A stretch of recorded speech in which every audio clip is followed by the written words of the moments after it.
નમસ્કાર, જય હિન્દ, જય ભારત. હું યુવરાજસિંહ જાડેજા. ગુજરાતના સ્પર્ધાત્મક પરીક્ષામાં ફરી એક વખત છબરડો ગોબાચારી એ સામે આવી છે. જી હા, આજથી 2 દિવસ પહેલા સ્ટાફ નર્સ 903 પદ માટે આ ભરતીનું આયોજન થયું હતું. તેમાં જે પરીક્ષાનું પ્રશ્નપત્ર હતું એની જે આન્સર કી હતી એ ગતરોજ રજૂ કરવામાં આવી છે અને આ આન્સર કીમાં જે BCD જે અલગ અલગ સિરીઝના જે પેપર હોય એમાં જે આન્સરો જે સેટ કરવામાં આવ્યા છે એ સેમ સિક્વન્સના આન્સરો સેટ કરવામાં આવ્યા છે. એટલે કે પહેલાનો આન્સર A હોય, બીજાનો B હોય, ત્રીજાનો C હોય, ચોથાનો D હોય, પછી પાંચમામાં ફરીથી A, B, C, D એ રીતે કરી અને સિક્વન્સમાં આ આન્સરો સેટ થયા છે. એટલે આ જે સેમ પેટર્ન જે છે એને કારણે ક્યાંક ને ક્યાંક શંકાઓ ઉપજાવી રહી છે કે 100 પ્રશ્નોમાં આ રીતે સેમ સિક્વન્સના આન્સરો કઈ રીતે હોઈ શકે. અને ખાસ કરીને ગુજરાતી વ્યાકરણનું પેપર હતું તો આ વ્યાકરણના પેપરમાં આ રીતે સેમ સિક્વન્સના આન્સરો કઈ રીતે સેટ કરવામાં આવ્યા તેની તપાસ થવી ખૂબ જરૂરી છે. એટલે ગુજરાતના આરોગ્ય મંત્રી ઋષિકેશભાઈ પટેલ અને તેની સાથે જોડાયેલા સંલગ્ન જે ભરતી બોર્ડ છે, ખાસ કરીને અમને જ્યાં સુધી ખ્યાલ છે ત્યાં સુધી કે GTU આની પરીક્ષા લીધી છે,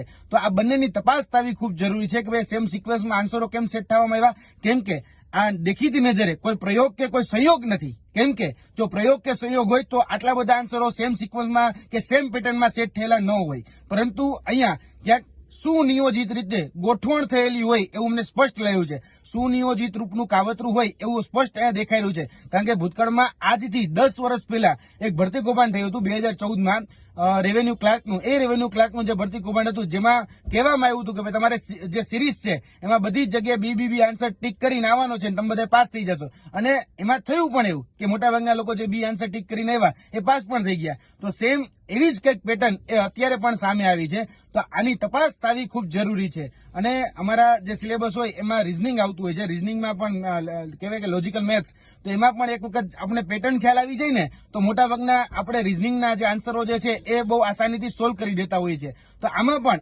અત્યારે અમને એવું લાગી રહ્યું છે કે સેમ પેટર્ન સેમ સિક્વન્સ જે છે એને કારણે ઉમેદવારોને કદાચ 15-20 પણ પ્રશ્નો આવડતા હોય તો બાકીના પ્રશ્નો જે છે એ ઓટોમેટિક સોલ્વ થઈ જતા હોય છે. તો તાત્કાલિક ધોરણે આની તલસ્પર્શી એ તપાસ થવી ખૂબ જરૂરી છે. જો આની તલસ્પર્શી તપાસ નહીં થાય તો જે મહેનતુ ઉમેદવારો છે એની સાથે અન્યાય થશે. એટલે આશા અપેક્ષા રાખીએ કે ગુજરાતના આરોગ્ય મંત્રી ઋષિકેશભાઈ પટેલ આની તલસ્પર્શી તપાસ કરે અને જે પણ આની પાછળ સંડોવાયેલા જે પણ વ્યક્તિઓ છે એ વ્યક્તિઓ વિરુદ્ધ કાયદેસરની કાર્યવાહી કરવામાં આવે. જે પણ કહી શકાય ભૂતકાળમાં આજથી 10 દિવસ પહેલા એક ભરતી ઉપર આરોપ લાગ્યો હતો સિનિયર ક્લાર્કની, જે ધરમપુર ખાતે જે બિલપુડીની સંસ્થા આવેલી છે BRS કોલેજ, તો તેમાં પણ 210 માંથી 210 એક ઉમેદવારને પ્રશ્નપત્ર ના જે આન્સરો હતા એ પ્રમાણે જે આન્સર કી આવી તો એ પ્રમાણેના આન્સરો હતા. એટલે 210 માંથી 210 એ ઉમેદવારને આવેલા હતા અને ત્યારબાદ એ પરીક્ષા રદ કરવાની ફરજ પડી હતી. તો અમે આશા અપેક્ષા રાખીએ કે આમાં પણ જે મહેનતુ ઉમેદવારો છે એની સાથે અન્યાય ન થઈ અને આનો સુખદ નિરાકરણ આવે એવી આશા અપેક્ષા. જય હિન્દ, જય ભારત.